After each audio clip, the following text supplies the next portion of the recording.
इस्लाम ही क्यों, कोई और धर्म क्यों नहीं? क्योंकि अभी हाल ही में ब्रिटेन के अल्फ्रेड विलियम्स एंड कंपनी के मालिक बिलियनियर एल्फी बेस्ट, ब्राजील के फेमस फाइटर नासिमेंटो, रशिया के ऑर्थोडॉक्स चर्च के पादरी, अमेरिका के फेमस रैपर डक डियार्क, famous internet celebrity Andrew Tate, वीवी इन डिसेना, कैथोलिक पादरी हिलेरियन हैगी और इंडियन यूट्यूबर परम सिंह ने इस्लाम कबूल किया है। और ये तो उन लोगों के नाम है जिनको लोग किसी न किसी तरीके से जानते हैं, वरना नंबर्स इतने ज्यादा हैं कि उनको गिनाया नहीं जा सकता। लेकिन अब सवाल ये आता है कि आखिर इस्लाम में ऐसा क्या है कि लोग इतनी तेजी से मुसलमान हो रहे हैं और दूसरे धर्मों को छोड़कर इस्लाम अपना रहे हैं। जबकि अगर देखा जाए तो अभी के टाइम इस्लामोफोबिया भी अपने चरम पर है, लेकिन लोग फिर भी इस्लाम ही क्यों अपना रहे हैं? आखिर क्या वजह है कि इंटेलेक्चुअल पीपल भी बाकी धर्मों के कंपैरिजन में इस्लाम को ज्यादा इंपॉर्टेंस दे रहे हैं?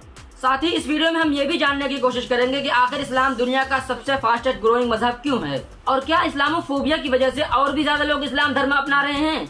अगर हाँ तो कैसे?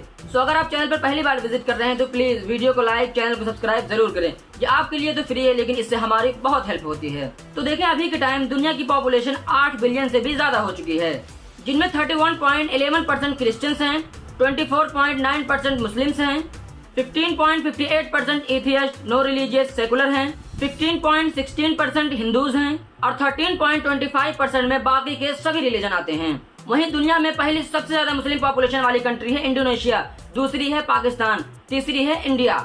द इकोनॉमिक टाइम्स की एक रिपोर्ट के मुताबिक साल 2050 तक इंडिया दुनिया का सबसे बड़ा मुस्लिम पॉपुलेशन वाला देश होगा। लेकिन अगर वर्ल्ड वाइड देखा जाए तो इस्लाम का ग्राफ काफी तेजी से ऊपर जा रहा है और साल 2060 तक इस्लाम दुनिया का सबसे बड़ा रिलीजन बन जाएगा।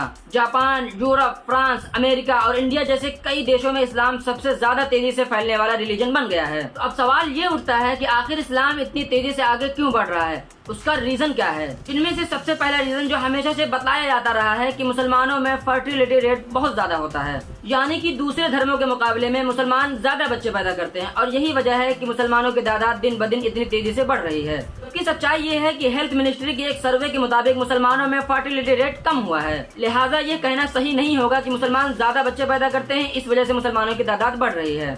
दूसरा रीजन ये है कि दूसरे धर्मों के लोग इस्लाम की तरफ काफी तेजी से अट्रैक्ट हो रहे हैं और यही वजह है कि आए दिन ऐसी खबरें आती रहती हैं कि कहीं किसी फेमस इंडिविजुअल ने इस्लाम धर्म अपना लिया है। कभी कोई फेमस बिलियनियर होता है तो कभी कोई फेमस फाइटर। ये उन लोगों की खबरें होती हैं जो कहीं न कहीं फेमस होते हैं, वरना ऐसे भी बहुत लोग हैं जो इस्लाम अपना तो रहे हैं लेकिन आम लोग होने की वजह से उन्हें सोशल मीडिया और न्यूज पोर्टल पर जगह नहीं मिल पाती। क्योंकि अमेरिकी अखबार न्यूयॉर्क टाइम्स के मुताबिक अमेरिका के टोटल मुस्लिम पॉपुलेशन के तकरीबन 25% लोग कन्वर्टेड मुस्लिम्स हैं। वहीं एक दूसरी रिपोर्ट के मुताबिक अमेरिका में तकरीबन हर साल 20,000 लोग इस्लाम धर्म अपना रहे हैं। इसी तरह ब्रिटेन में भी हर साल तकरीबन 6,000 लोग इस्लाम धर्म अपना रहे हैं। तो वहीं दूसरी तरफ जापान में भी इस्लाम काफी तेजी से फैल रहा है, क्योंकि एक रिपोर्ट के मुताबिक पिछले 10 सालों में जापान के अंदर मुसलमानों की आबादी डबल से भी ज्यादा हो गई है, जिनमें 50,000 से भी ज्यादा लोग तो कन्वर्टेड मुस्लिम्स हैं। और अभी हाल ही में आई एक रिपोर्ट में पता चला है कि फिलहाल दुनिया में मुस्लिम आबादी 2 बिलियन से भी ज्यादा हो चुकी है। लेकिन सवाल तो अब भी यही है कि लोग इस्लाम में कन्वर्ट हो क्यों रहे हैं? आखिर इस्लाम में ऐसा क्या है? तो देखिए, उसका कोई एक जवाब नहीं है। मैं ऐसा इसलिए कह रहा हूँ क्योंकि इस्लाम कबूल करने वालों से जब पूछा गया कि आपने इस्लाम क्यों कबूल किया तो उन्होंने अलग अलग रीजन बताए। लेकिन एक रीजन जो सब में कॉमन था वो ये था कि जब भी कोई नॉन मुस्लिम किसी ऐसे मुस्लिम के कांटेक्ट में आता है जो एक्चुअल में मुस्लिम होता है और इस्लाम के तमाम बेसिक्स को फॉलो भी करता है, तो वो उसे देखकर उसकी तरफ अट्रैक्ट होते और इस्लाम के बारे में ज्यादा जानकारी हासिल करने की कोशिश करते। और जब वो इस्लाम को पढ़ना स्टार्ट करते तो उन्हें इस्लाम के बारे में ऐसी ऐसी चीजें मालूम पड़ती जो किसी भी नॉन मुस्लिम के लिए बड़ी ही सरप्राइजिंग होती थी। फॉर एग्जाम्पल सोशल इक्वालिटी, क्योंकि अगर आप दूसरे धर्मों को देखेंगे तो आपको पता चलेगा कि उनके यहाँ तो एक इंसान को दूसरे इंसान से काफी नीचा दिखाया गया है। जैसे हमारे यहाँ इंडिया में लोगों को अलग अलग जातियों में बांटकर उसमें कैटेगरी बना दी गई और सबसे निचली कैटेगरी को शूद्र बना दिया गया। अब ऊंची जाति के लोग उन्हें अछूत मानते हैं, यहाँ तक कि उनके हाथ का पानी पीना भी गवारा नहीं करते।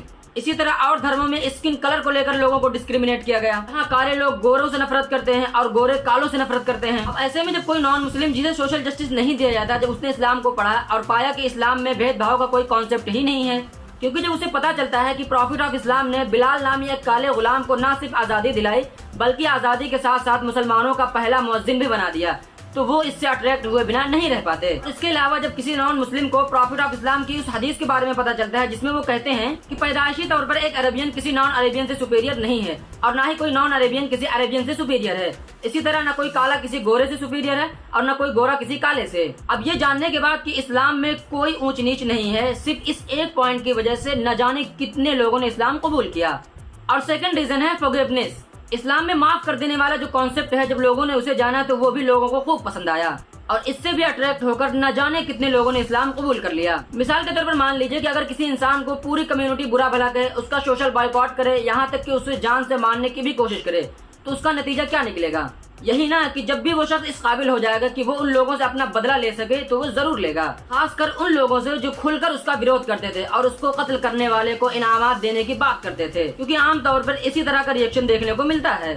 लेकिन जब कोई नॉन मुस्लिम इस्लाम की हिस्ट्री पढ़ता है तो वो जस्ट इसका उल्टा पाता है। तो शुरू इस्लाम में जब मुसलमानों की तादाद बहुत थोड़ी थी, तब अरब के जो पावरफुल लोग थे वो उन्हें बहुत परेशान करते थे, उनको मारते पीटते थे, उनके ऊपर कचरा फेंका जाता था, जब वो रोड पर चलते तो उन्हें परेशान किया जाता था। यहाँ तक कि प्रॉफिट ऑफ इस्लाम को मक्का से निकलकर मदीने की तरफ हिजरत करने का हुक्म दे दिया जाता है, जिसके बाद प्रॉफिट ऑफ इस्लाम अपने साथी के साथ मदीने चले जाते हैं और आहिस्ता आहिस्ता बाकी के बचे हुए मुसलमान भी मदीने की तरफ जाने लग जाते हैं। लेकिन अरब के ताकतवर सरदार उन्हें मदीने में भी सुकून से रहने नहीं देते, जिसकी वजह से मुसलमानों को 2 बार जंग भी करनी पड़ती है इनसे। लेकिन 10 साल बाद जो मुसलमान मक्का छोड़कर मदीना चले गए थे वो एक मजबूत ताकत के साथ मक्का में वापसी करते हैं, यानी कि मक्का को फतह कर लेते हैं। जब मुसलमान मक्का में वापसी करते हैं तो वहाँ के सरदारों को लगा कि हमने तो मुसलमानों को बहुत तकलीफ पहुंचाई थी, यहाँ तक कि प्रॉफिट ऑफ इस्लाम को जान से मारने तक की प्लानिंग की थी, और आज मुसलमान चूंकि हमसे ज्यादा पावरफुल हैं, अब वो हमें नहीं छोड़ेंगे, और इसी डर की वजह से कितने सरदार मक्का छोड़कर भाग जाते हैं। लेकिन प्रॉफिट ऑफ इस्लाम ने जब अपनी विक्ट्री स्पीच दी तो वहाँ के लोगों के सोच के बिल्कुल उलट थी।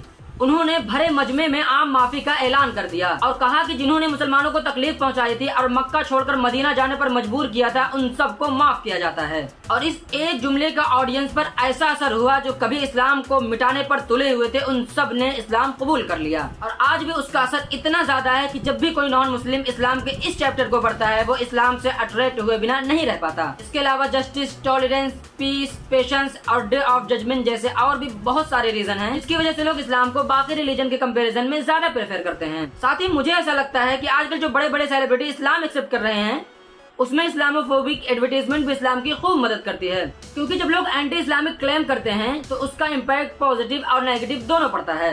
नेगेटिव ये कि नॉन मुस्लिम कम्युनिटी में इस्लाम को लेकर नफरत और बढ़ जाती है, जबकि पॉजिटिव इम्पैक्ट ये पड़ता है कि लोग उस एंटी इस्लामिक क्लेम को क्रॉस चेक करने के चक्कर में इस्लाम को पढ़ना शुरू कर देते हैं, जिसमें उन्हें इस वीडियो में बताए गए पॉइंट्स मिलते हैं कि क्लेम से रियलिटी बिल्कुल अलग होती है और इवेंचुअली दे एक्सेप्टेड इस्लाम। जैसे आप लोग कमेंट बॉक्स में बताएं कि नॉन मुस्लिम इस्लाम की और किन किन चीजों को देखकर इस्लाम अपना रहे हैं, और अगर वीडियो पसंद आए तो प्लीज वीडियो को लाइक, चैनल को सब्सक्राइब जरूर करें।